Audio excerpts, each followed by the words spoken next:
तो हेलो, एक बार फिर स्वागत है आपका यूनिक एस एकेडमी बाई गुलफाम अली राजी में।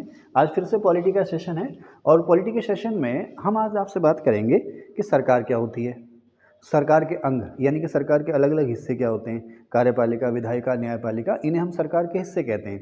तो अब सरकार और कार्यपालिका में क्या अंतर है ना। अक्सर हम लोग जो है क्लियर नहीं हो पाता कि सरकार यानी गवर्नमेंट और कार्यपालिका यानी कि एग्जीक्यूटिव, इनमें क्या डिफरेंस है, क्या अंतर है, कोई अंतर है भी या नहीं है, इसकी बात आपसे करते हैं।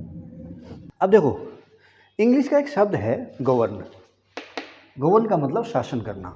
आम भाषा में इसे कह सकते हो आप हाँकना। क्या कह सकते हो?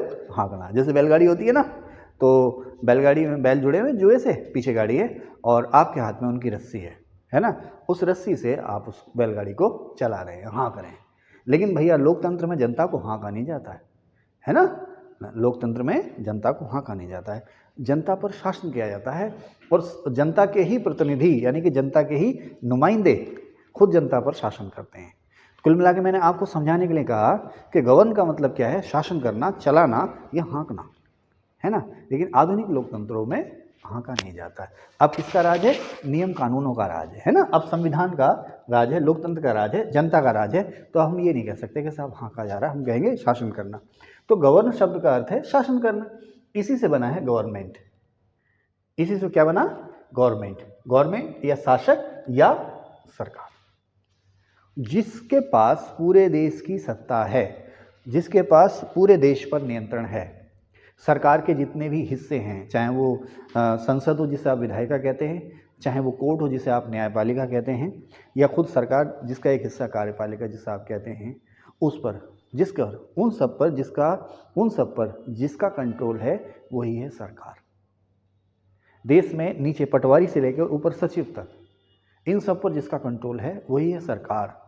आपने सुना होगा ना, बीजेपी सरकार, कांग्रेस सरकार, सुना है ना, समाजवादी पार्टी की सरकार। अभी योगी साहब सीएम है, तो पिछले 2 कार्यकाल से यूपी में किसकी सरकार है? बीजेपी की सरकार है। उससे पहले किसकी सरकार थी?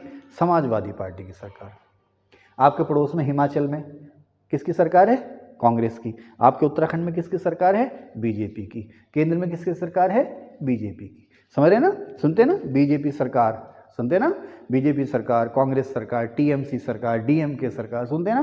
तो इसका मतलब क्या है? जैसे हिमाचल में कांग्रेस की सरकार है, तो हिमाचल प्रदेश में किसका कंट्रोल है शासन पर? कांग्रेस का। तो बंगाल में टीएमसी की सरकार है, तो बंगाल में शासन पर किसका कंट्रोल है?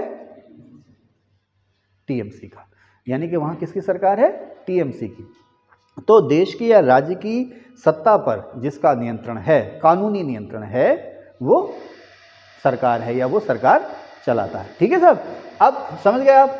तो कुल मिलाकर के केंद्र में किसकी सरकार है? बीजेपी की। केंद्र में सरकार के मुखिया कौन है? देखो, एक फॉर्मली हमारे यहाँ जो सरकार के सबसे बड़े मुखिया हैं वो होते हैं राष्ट्रपति, लेकिन एक्चुअली वास्तव में जो सरकार को चलाते हैं या सरकार के एक्चुअल हेड या एक्चुअल मुखिया जो कहलाते हैं वो कहलाते हैं प्रधानमंत्री। तो भारत में बीजेपी की सरकार है, उस सरकार के मुखिया जो हैं वो माननीय नरेंद्र मोदी जी हैं, प्रधानमंत्री जी हैं। ठीक है साहब। तो अब देखो बेटे, 2 तरह की सरकारें हो गई, एक केंद्र सरकार और एक राज्य सरकार। भारत में 2 तरह की सरकारें परंपरागत रूप से रही, एक केंद्र सरकार और एक राज्य सरकार। जैसे आपके स्टेट में उत्तराखंड स्टेट है, तो यहाँ के सीएम कौन है? धामी जी, है ना। बीजेपी की सरकार है तो धामी जी की सरकार, और केंद्र में मोदी जी की सरकार। ठीक है। लेकिन उसके बाद संविधान में एक बदलाव हुआ जिसे हम कहते हैं शुद्ध हिंदी में संशोधन, 73वां और 74वें नंबर का बदलाव। उससे क्या कहा गया कि जो आपकी जो ग्राम पंचायतें हैं ना, ग्राम पंचायतें, क्षेत्र पंचायतें, जिला पंचायतें, नगर पालिका, नगर निगम वगैरह, इनको भी सरकार कहा गया और इन्हें कहा गया सरकार का तीसरा स्तर। इन्हें हम कहते हैं लोकल गवर्नमेंट्स या स्थानीय सरकारें। तो भारत में इस समय 3 तरह की सरकारें हैं, एक केंद्र सरकार, एक राज्य सरकार और एक स्थानीय या लोकल सरकार, ग्राम पंचायत वगैरह। ओके, समझ गए सरकार क्या होती है। ठीक है। अब बात ये आती है कि कार्यपालिका या एग्जीक्यूटिव क्या है। एग्जीक्यूटिव, आप कभी फिल्म देखते हो ना, अब तो खैर स्किप का ऑप्शन आ जाता है, ओटीटी पे देखते हो तो अक्सर लिखा रहता है एग्जीक्यूटिव प्रोड्यूसर। एक तो लास्ट में आता फिल्म में प्रोड्यूसर फला फला और डायरेक्टर फला फला, उससे पहले लिखा आता है एग्जीक्यूटिव प्रोड्यूसर, कार्यकारी निर्माता। तो भैया प्रोड्यूसर तो वो हुआ जो फिल्म में जिसका पैसा लगा हुआ है ना। अब आपने पैसा लगा दिया, इन्वेस्ट कर दिया, लेकिन फिल्म बनाने के लिए क्या करना होता है?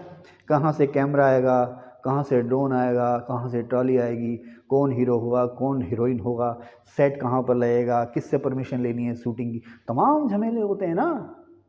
पूंजीपति तो पैसा ले आया, बताओ भी क्या क्या कहाँ कहाँ कितना पैसा लगना, लेकिन मौके पे जाके काम कौन करेगा, तो उसको कहते हैं एग्जीक्यूटिव प्रोड्यूसर, ठीक है, कार्यकारी निर्माता। अब इसी तरह से ये जो शब्द है एग्जीक्यूटिव सरकार में भी आता है। इसका क्या मतलब है? एग्जीक्यूटिव हिंदी में इसको कहते हैं कार्यपालिका। अब एक शब्द हो जाता है मंत्रिपरिषद, मिनिस्टर, काउंसिल ऑफ मिनिस्टर, मंत्रिपरिषद या काउंसिल ऑफ मिनिस्टर्स। पीएम साहब हो गए और पीएम साहब के साथ बहुत सारे मंत्री हो गए, इन दोनों को मिला के कहते हैं मंत्रिपरिषद, ठीक है। तो साहब मंत्रिपरिषद है तो कार्यपालिका क्या है? हमारे देश में प्रधानमंत्री महोदय से लेकर के पटवारी तक सब सरकार के हिस्से हैं, है ना। इसमें सचिव भी आ जाएंगे, उप सचिव भी आ जाएंगे, जितने भी तरह के अधिकारी कर्मचारी हैं सभी सरकार के हिस्से हैं। लेकिन बात यह है कि कार्यपालिका किसे कहते हैं? कार्यपालिका मतलब वो संस्था या वो संगठन जो काम करती है। सरकार के 3 हिस्से हैं, कार्यपालिका, विधायिका और न्यायपालिका। तो इसमें कार्यपालिका वो हिस्सा हो गया प्रधानमंत्री, उनके साथ तमाम मंत्री, तमाम तरह के मंत्रालय, उन मंत्रालयों में तमाम तरह के सचिव, सचिव से लेकर निचले स्तर के जो कर्मचारी हैं वो।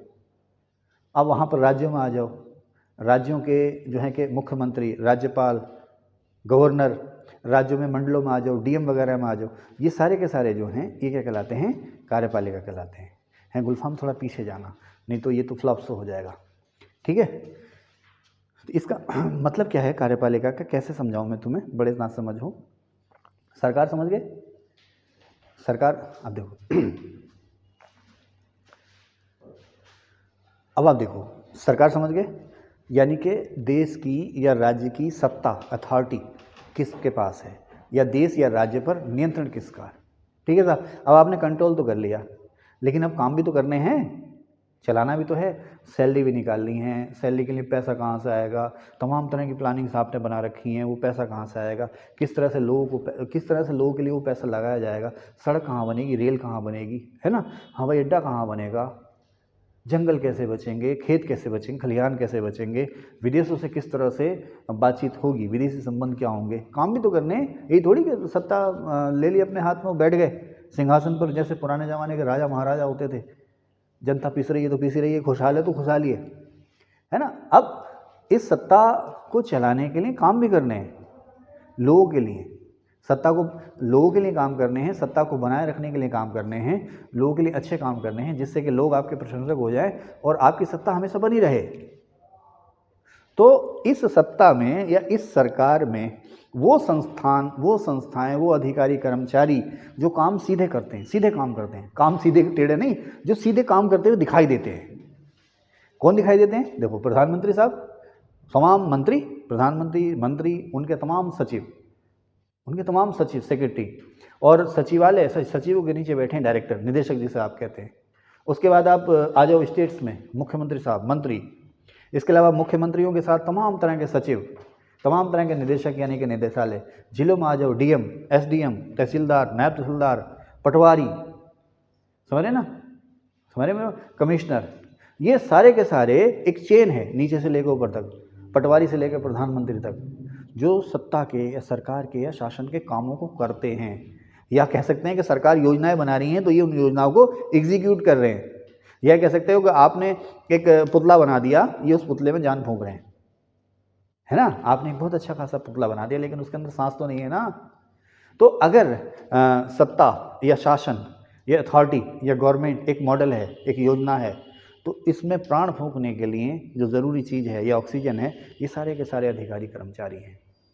तो पटवारी से लेकर ऊपर प्रधानमंत्री तक ये जितने भी लोग हैं, ये कहलाते हैं एग्जीक्यूटिव या कार्यपालिका या सरकार का कार्यकारी अंग, या सरकार का वो अंग, या सत्ता या शासन का वो अंग जो काम करते हुआ दिखाई देता है। बंद कर देना। तो ये सारे के सारे कहलाते हैं कार्यपालिका, ठीक है। कौन कहलाते हैं कार्यपालिका? एक बार आप जो है कि एक बार फिर से सुन लो कि पटवारी सभी जानते हैं ना, ऐसा कोई हमारे यहाँ जो तैयारी कर रहा है, पढ़ रहा है, वो नहीं जानता कि पटवारी क्या होता है।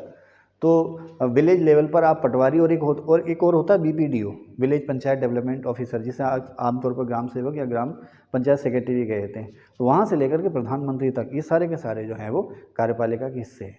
ये इन सब से मिलकर क्या बनती है? कार्यपालिका। अब इसमें एक चीज़ आती है, एक ब्रॉड कॉन्सेप्ट और एक नैरो कॉन्सेप्ट, व्यापक दृष्टिकोण और संकुचित दृष्टिकोण। देखो, संकुचित माने छोटी सोच और ब्रॉड माने बड़ी सोच।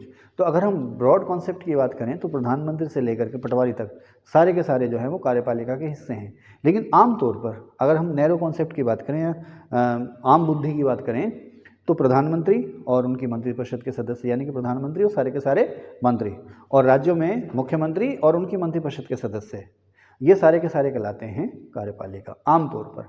लेकिन एक्चुअली कार्यपालिका में शामिल हैं प्रधानमंत्री से लेकर पटवारी तक, यानी कि शासन में जो सबसे निम्न स्तर पर है उससे लेकर के सबसे उच्च स्तर तक सब कार्यपालिका के ही हिस्से हैं। लेकिन आमतौर पर हम यही कहते हैं जब हमारा जो है क्या राज्य कार्यपालिका यानी कि सीएम और मंत्री, केंद्रीय कार्यपालिका यानी कि पीएम और मंत्री।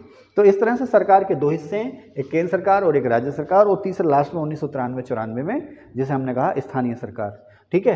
अब कहता है सरकार के कितने अंग हैं, ऑर्गन्स कितने हैं, सरकार के अंग या ऑर्गन्स कितने हैं? तो सरकार के 3 अंग हैं, नंबर 1 कार्यपालिका, नंबर 2 विधायिका और नंबर 3 न्यायपालिका। अब विधायिका 2 तरह की है, केंद्रीय विधायिका और दूसरी राज्य विधायिका। मैंने लिखा ना केंद्रीय विधायिका, और यहाँ पर हाँ, ये तो केंद्रीय कार्यपालिका और राज्य कार्यपालिका लिखा है, और यहाँ पर लिखा केंद्रीय विधायिका और राज्य विधायिका। तो पिछले सेशन में मैंने आपको खैर बताया, फिर से बता देता हूँ कि एक शब्द आता है विधान। विधान माने कानून। विधानमंडल यानी कि वो संस्थान या वो संगठन जो कानून बनाता है। ठीक है साहब। तो अब दूसरा शब्द आया केंद्रीय विधानमंडल, यानी कि हमारे देश की संसद। फिर एक और शब्द आया राज्य विधानमंडल, यानी कि हमारे राज्यों में जो विधानसभाएं या विधान परिषदें हैं वो। ठीक है साहब। तो अब चाहे वो केंद्र हो या राज्य हो, तो केंद्रीय कार्यपालिका के भी 3 हिस्से हैं, केंद्र सरकार के भी 3 हिस्से या 3 अंग हैं। कौन से? कार्यपालिका, विधायिका और न्यायपालिका। सेम राज्य में भी ऐसा है, कार्यपालिका, विधायिका और न्यायपालिका। ठीक है ना। राज्यों में हाई कोर्ट होता है और केंद्र में भी सुप्रीम कोर्ट वगैरह होते हैं। अच्छा, अब देखें तो सरकार के 3 अंग हो गए, कार्यपालिका, विधायिका और न्यायपालिका। वही, इसको आप सरकार के अंग या सरकार के घटक कह सकते हो। फिर एक शब्द आता है सरकार का चौथा स्तंभ, 4th पिलर ऑफ गवर्नमेंट। ये बाद में इसको हमने कहना शुरू कर दिया, इसको हम कहते हैं मीडिया को, है ना। देखो, मीडिया से ही सरकार को पता चलता है कि देश में क्या समस्याएं हो रही हैं। सरकार के अपने जासूस हैं, अपने जो है कि सूचना तंत्र हैं, सब कुछ हैं। ठीक है ना। लेकिन मीडिया सबसे सशक्त, सबसे पावरफुल मीडियम है सरकार को बताने के लिए कि देश में चल क्या रहा, मेरे क्षेत्र में, मेरे प्रशासन में चल क्या रहा।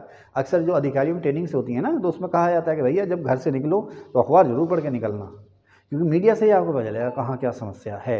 इसके अलावा सरकार अपने बारे में कुछ बताना चाह रही है, सरकार क्या योजनाएं आपके लिए कर रही है, क्या अच्छे काम कर रही है, क्या नियंत्रण आप पे लगा रही है, वो सब किसके माध्यम से? मीडिया के माध्यम से तो आपको पता चल रहा है ना। सरकारी गजट कहाँ छप रहे हैं? मीडिया में छप रहे हैं। तो अगर अब मीडिया को सरकार का चौथा पिलर क्यों कहते हैं? मीडिया बहुत ज़रूरी है देश की समस्याओं को जानने के लिए, प्लस सरकार की योजनाओं को जनता को बताने के लिए, इसलिए मीडिया को कहते हैं मित्र सरकार का चौथा अंग या सरकार का चौथा पिलर। अब मैंने आपको इसमें बताया सरकार बनाम कार्यपालिका, तो अभी खैर इसको दोबारा बताने की जरूरत नहीं है, लेकिन मैं बता देता हूँ। सरकार का मतलब मैंने आपको बताया। अब सरकार में कार्यपालिका का क्या रोल है, यह क्या होती है, वो मैंने आपको बताया। फिर से बता दूं, कार्यपालिका मतलब अगर हम व्यापक रूप से बात करें, ब्रॉड कॉन्सेप्ट की बात करें, तो केंद्र में प्रधानमंत्री से लेकर के नीचे पटवारी तक, और आमतौर पर हम बात करें तो हम बात करें केंद्रीय कार्यपालिका की तो प्रधानमंत्री और उसके मंत्री, राज्य कार्यपालिका मतलब मुख्यमंत्री और उसके सारे मंत्री। ठीक है ना, ये हो गया कार्यपालिका। ओके, तो मुझे उम्मीद है आप लोग समझ गए होंगे कि ये कार्यपालिका और सरकार में क्या अंतर होता है। अब यहाँ पर एक चीज़ मैंने लिखी है, केंद्रीय न्यायपालिका और राज्य न्यायपालिका। कभी सुना ये शब्द? ऐसा शब्द आपने नहीं सुना होगा, केंद्रीय न्यायपालिका और राज्य न्यायपालिका ना। हमारे यहाँ जो न्यायपालिका है वो इंटीग्रेटेड है। अब जैसे मान लीजिए, ज़रूरी नहीं है कि आप कंपटीशन एग्जाम की तैयारी कर रहे हैं तभी ये वीडियोज़ आप देखें, वैसे भी आप समझ सकते हैं। न्यायपालिका माने वो संगठन जो न्याय करता, जस्टिस करता। तो हमारे जस्टिस का काम किसका है? कोर्ट का है ना। तो हमारे यहाँ जो कोर्ट है वो आपस में गुथी हुई है। इंटीग्रेट का मतलब आपस में गुथी हुई, आपस में जुड़ी हुई। कैसे जुड़ी हुई है? देखो, सबसे नीचे हमारे यहाँ कोर्ट्स होती हैं जिले स्तर पर। जो जिले स्तर की कोर्ट हैं, यहाँ से प्रमोशन होते हैं हाई कोर्ट में, और हाई कोर्ट से प्रमोशन होते हैं सुप्रीम कोर्ट में। इसके अलावा जिले स्तर की कोर्ट पर कंट्रोल रहता है हाई कोर्ट का, और हाई कोर्ट स्तर की जो कोर्ट है, हाई कोर्ट लेवल की जो कोर्ट है, इस पर कंट्रोल रहता है सुप्रीम कोर्ट का। सुप्रीम कोर्ट हाई कोर्ट को, हाई कोर्ट डिस्ट्रिक्ट कोर्ट को आदेश दे सकता है, निर्देश दे सकता है। ठीक है ना, समझ रहे मेरी बात, समझ रहे? अच्छा, अगर आपने डिस्ट्रिक्ट कोर्ट के खिलाफ अपील करनी है तो आप हाई कोर्ट में जाएंगे, हाई कोर्ट के खिलाफ अपील करनी है तो आप सुप्रीम कोर्ट में जाएंगे। हाई कोर्ट के खिलाफ अपील सुप्रीम कोर्ट में करने का मतलब ये नहीं है कि आप राज्य सरकार के खिलाफ अपील कर रहे हो केंद्र सरकार में ना, ऐसा कुछ नहीं है। तो हमारे यहाँ केंद्रीय न्यायपालिका या राज्य न्यायपालिका जैसा कॉन्सेप्ट नहीं है, हमारे यहाँ इंटीग्रेटेड एकीकृत न्यायपालिका। ठीक है, वो अलग मसले हैं कि जैसे मान लीजिए आपका उत्तराखंड है तो उत्तराखंड का हाईकोर्ट नैनीताल में है तो नैनीताल हाईकोर्ट केवल उत्तराखंड से जुड़े हुए मसलों की बात करेगा, उसकी सुनवाई करेगा, है ना, वो अलग मसले। तो जब खैर जब हम जुडिशरी या कोर्ट के बारे में बात करेंगे तो और चीज़ें बात इसके बारे में बताएंगे। तो इस सेशन में बस इतना ही, थैंक यू।